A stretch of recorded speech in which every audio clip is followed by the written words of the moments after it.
Hey everybody, I'm out here walking today, enjoying this beautiful weather here in Idaho.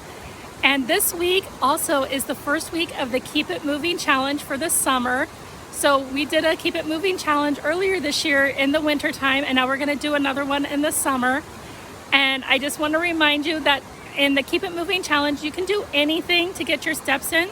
So you can go walking, hiking, biking, kayaking, canoeing, play tennis, play basketball, swimming, gardening, even cleaning your house counts as steps to keep your body moving.